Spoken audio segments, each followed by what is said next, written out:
Hey everyone, welcome back to the channel.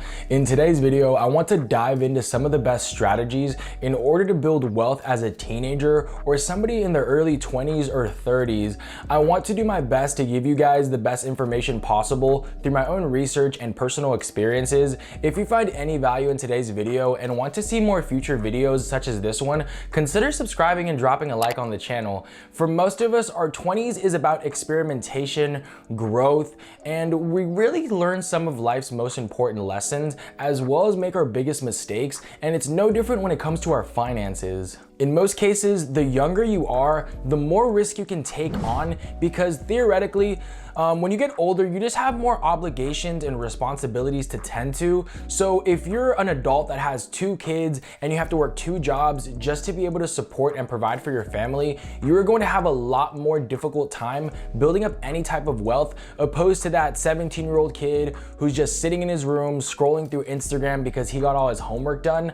I'm not a parent, but from what I've seen and heard, being a parent is pretty difficult and time consuming. So the younger you are, the more risks you are going to be able to take on, such as starting a business or investing into some risky investments. You will be in a much better position to do so, because if you're that 18-year-old kid that has $2,000 saved up and you go ahead and put all those $2,000 into some risky investments and you lose 90% of your money, you are going to be left with only like $200, which is going to suck, but it's not going to be the end of the world. You're going to have so much time ahead of you to make that money and even more back up. But let's just say it goes the other way and you turn those $2,000 into $20,000, I'd assume you'd be pretty happy. So just by having the option to take more risks and doing so can quite drastically pay off for you in the future. One of the things people have a difficulty in developing at an early age is wisdom, because you may have not experienced some of the things that somebody who's 50, 60, or 70 years old has.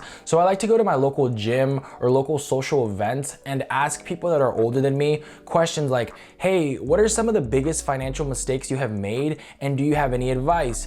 Just ask for some advice or tips that they would give someone that's a lot younger than them in terms of finances. And a lot of the times I would hear stuff like, the biggest mistakes I made was not saving enough money or wishing that they had started investing for retirement early in life, because statistically, most people do not start saving or investing for retirement when they're like in their 30s, or just wait till they're in their early 40s. I just recently made a video on investing for beginners. You can go ahead and check that out. And I would highly recommend looking into a Roth IRA or some type of retirement account to open up and start making contribution towards. Yeah, I know it may sound super boring and it may something you have no type of interest in doing, but you have to keep in mind, you have to do what people are not doing at an early age to be able to have the type of money that most people will not have later on in life. Let me break it down for you. Somebody who invests $4,000 per year or $333 per month starting at age 22 into retirement accounts can become a millionaire by age 62, assuming 8% average annual returns. But if that same person were to wait 10 years and start investing at age 32 opposed to starting at age 22, they would have to invest more than twice as much, about $8,800 per year or $733 per month, just to reach that same goal of $1 million by age 62. So not investing early is by far one of the biggest mistakes that I heard people have made. If you are a little bit older, I would love if you could comment down something below, some of your experiences or some advice that you would leave for somebody that is younger, maybe some things that you missed out on or wish that you had done differently. Another piece of advice that I would like to recommend is to not overspend on a car early in your life, because cars are so expensive and many people do not realize this. When you're young and you're in your early 20s or 30s and you just graduated and you get a good paying job, one of the things that I see many people do is go out and finance a $40,000 luxury sports car while they're only making about $35,000 per year. And you want to avoid doing this because even though the car payments might not seem too bad monthly, you still have to pay an amount of $40,000 $1,000 with interest on top of that over the course of 6 or 7 years. And a majority of the time, you are going to be paying way more than what the car is actually worth due to depreciation and the car being a liability. So by the time you are done paying off that $40,000 car loan and you are looking to sell the car, you might only get like $8,000 because that is what the car is going to be valued at due to wear and tear and depreciation over time. You also need to account for fees, registration, maintenance, and insurance costs, and this is all going to be on top of your monthly expensive car payment, which will definitely add up. Cars will literally drain your pockets dry of any money and cost so much just to maintain. It's really a hassle, and this is why I'm not a big fan of owning a super expensive car, because this will without a doubt set you back so far in terms of building any type of wealth or saving money for later on. I decided to not own a super expensive car, and trust me, just by making a decision like this, you are going to put yourself so much farther ahead from a financial standpoint than most people, because you won't have too many vehicle expenses you need to worry about. The last but most important piece of advice that I want to give here is going to be to get educated as much as you can.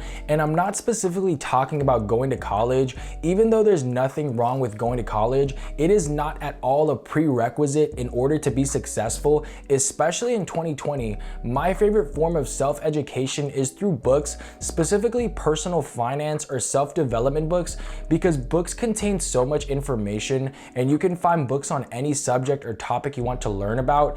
And this has been one of my favorite hobbies forever, is just reading, because I believe the more you know and the more you learn, you are going to have a better chance to develop and build income through various sources. I firmly believe if you want to build wealth at any age, you need to learn to understand the mindset of someone who is successful. You need to learn how to believe in your own abilities, create opportunities, and work well with others. And a book like Think and Grow Rich will give you the mental blueprint to achieve anything you want. This book goes into the things that successful people do that make them successful in the first place. I personally really like reading physical books because I like to note and annotate things on the pages of these books, and the practice of reading creates cognitive engagement, which helps you improve your vocabulary, thinking skills, and concentration. And these are skills you're going to need in the everyday world. I personally don't really like reading books on a phone or a laptop because you can just easily get distracted by a notification and end up scrolling through something else for hours. Thank you guys so much for watching today's video.